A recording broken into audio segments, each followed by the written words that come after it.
Compulsory ఉంటేనే మనం పేదవాడికి సాయం చేయగలుగుతాం. ఆ దృక్పథంలో ఆ క్రమంలోనే నేను మా బయటి అంటే ప్రైవేట్ ప్రాక్టీషనర్స్ కానీ మా గవర్నమెంట్ డాక్టర్స్ కానీ ఎప్పటికప్పుడు నేను ఎక్కువ చేస్తూ వస్తున్నాను సార్.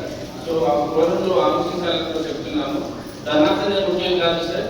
సో మానవ సేవ కూడా ముఖ్యమైన కోణంలో మా ఏఎంఎం వాళ్ళకు మా వాక్సీ వాళ్ళకు కూడా మేము రిక్వెస్ట్ ఎప్పటికప్పుడు చేస్తూ వస్తున్నాను సార్.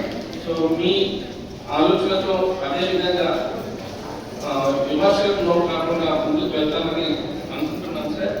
సో తప్పకుండా అయ్యే సార్. నిన్ననే మనకు హైదరాబాద్లో మా గౌరవ హెల్త్ మినిస్టర్ గారు శ్రీ దామోదర్ గారు ఒకటి క్లినికల్ ఎస్టాబ్లిష్మెంట్, సరోగసిటీ, తర్వాత ట్రామా కేర్ ఇవన్నీ కూడా ఆన్లైన్ పోర్టల్స్ ప్రారంభించడం జరిగింది సార్. అలాగే మనకి ఇంకోటి క్యాన్సర్ని కూడా నోటిఫైడ్ డిసీజెస్ కానీ నోటిఫైడ్ అంటే తప్పకుండా దానికి సంబంధించిన సమాచారం ఇవ్వాలి, ప్రైవేట్ వాళ్ళకి కానీ గవర్నమెంట్ వాళ్ళకి కానీ. ఆ నోటిఫైడ్ డిసీజ్ ఇప్పటివరకు నాకు 29 ఉన్నాయి సార్. అందులో 21 కూడా చేస్తుంది గవర్నమెంట్. సో తప్పకుండా దీనిపైన కూడా మనం అవగాహన కల్పించాలి, ప్రజలకి ఏమాత్రం సింప్టమ్స్ ఉన్నా తెలియపరచాలి. వాళ్ళు అనారోగ్య గురి కాకుండా ప్రాణానికి ముప్పు రాకుండా చూసుకోవాల్సిందిగా చెప్పారు సార్. నేను ఇంకో మాట చెప్పారు సార్, అందరికీ ఇక్కడ వచ్చిన వైద్యులు అంటే సూపరింటెండెంట్స్ వచ్చారు, అన్ని హాస్పిటల్స్ వాళ్ళు వచ్చారు, మెడికల్ కాలేజ్ ప్రిన్సిపల్స్ వచ్చారు, డిఎంఎస్ వచ్చారు.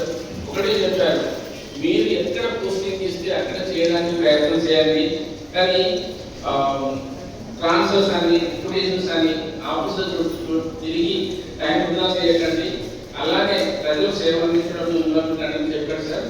సో అదే కోణంలో మేము కూడా మా వైద్యులు కూడా సూచన చేస్తున్నాం sir. Sir thank you very much sir. అలాగే మా ప్రాంతీయ మన అంటే కార్పొరేటర్ మానస పొద్దున్న ఉన్నారు సార్, కానీ ఆమె మాతో ఉండాల్సిందే సార్ చివరి వరకు. అందుకే ఆమెకు సార్ థ్యాంక్ యూ సార్.